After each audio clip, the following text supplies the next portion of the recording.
Well, good afternoon from the Churchill Northern Studies Center. I haven't been on in a couple of days just to do a couple of kind of recap days or day recaps.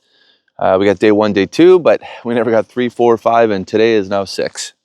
I'm going to try to do a little quick recap right now, but basically, let's start with day 5. That was yesterday. Yesterday was a buggy tour where we head out all way out there onto the tundra, and it's the wildlife management area. And, well, we saw 25 polar bears. 25, guys. It's absolutely insane. Our buggy driver said it's got to be a record. It's one of the craziest days that he's ever heard of or been a part of. So we saw kois, which is cub of the year. That's pretty amazing. That means they were born probably last December. We saw males, we saw females with cubs. It was just a phenomenal day, and the lighting was perfect. It was just like today. You got a little bit of sun peeking through. But yeah, it was absolutely incredible. We saw a fox, a flock of ptarmigan, which was high up on the list, snow buntings.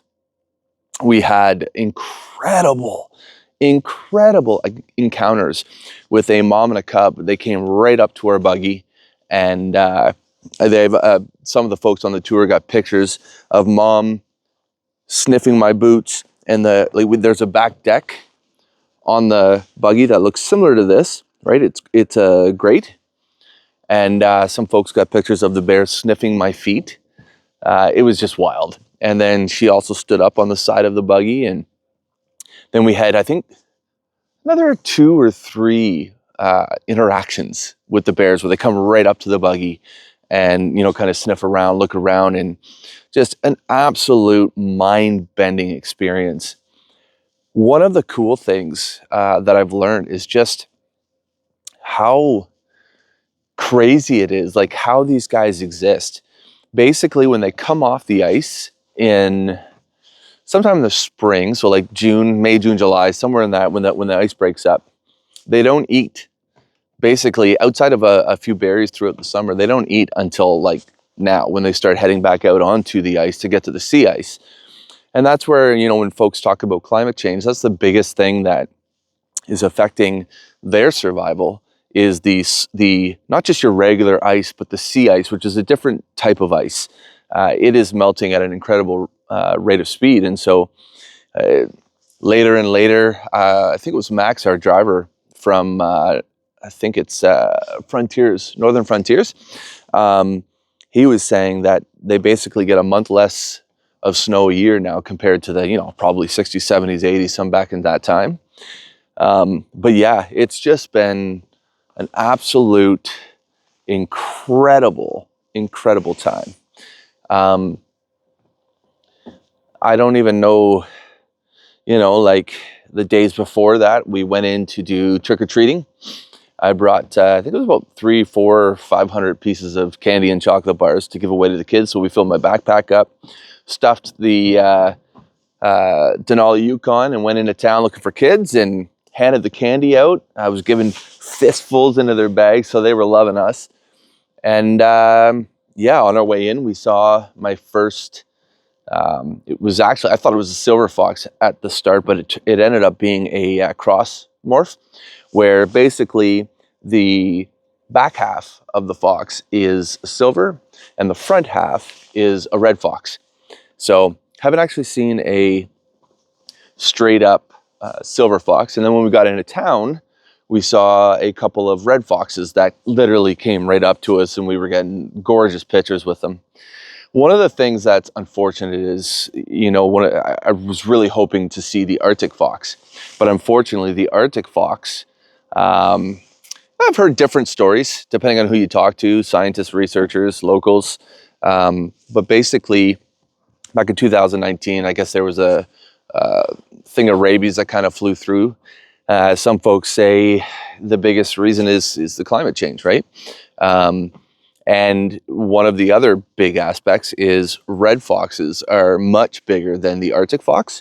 So they will actually hunt and eat Arctic foxes. So there's a lot of red foxes and silver foxes in the area. So makes it a lot more difficult for the Arctic fox to survive. They're still here in small numbers, but very difficult to see. So yeah, that was, I think that was day 4. I got to look back and see what I did on day 3. I think day 3 was the day that I was in the volunteering and helping out in the rocket greens, where they basically hydroponic growing the vegetables, leafy vegetables and whatnot, which is such another unique part of this incredible building you see behind me, which is the Churchill Northern Studies Center. Yeah, so that's kind of the high level of the last day 3, 4, 5, and today they're doing some helicopter tours. Unfortunately, I'm not able to join those, but I am going out on a dog sledding tour later on with a local guy who's got a kennel of dogs and just an awesome legend in the area. So I'm excited about that. And then this morning, which was a really unique opportunity, was the winds finally died down. Sorry. And the conservation folks were able to release out of the polar bear jail a cub and her mom. So basically what happens here is whenever they have either a nuisance bear or a bear that's becoming a little too habituated to the humans, right? Keeps coming into town, just won't stop coming into town. So they'll dart it and they'll bring it to the polar bear jail, which is a facility that houses the bears for 30 days. And then at the end of those 30 days, once it's kind of been desensitized to humans in the area, they basically dart it again, drug it, bring it back out, and they put it in a net and they hoist it up with a helicopter and they fly it north. So they did that this morning with the cub and the mom, released them back into the wild and a bit further up the north, closer to the ice.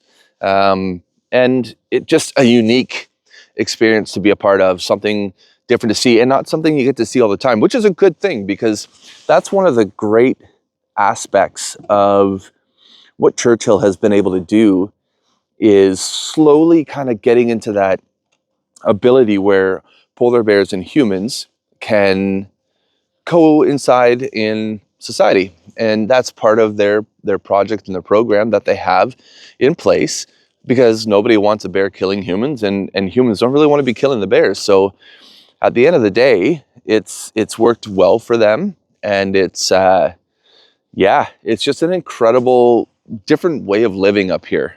I can't even express it. So, you could probably hear that in the distance. That's one of the helicopter tours returning.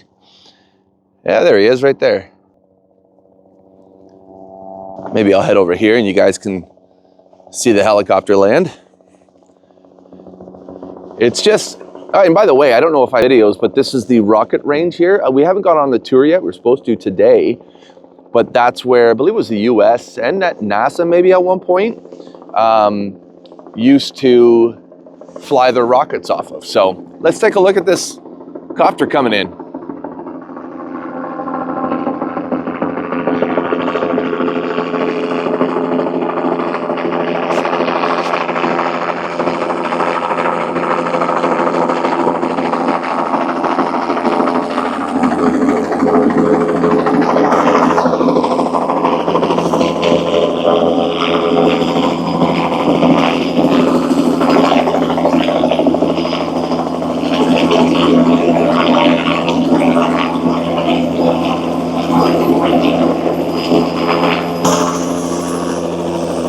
There you have it.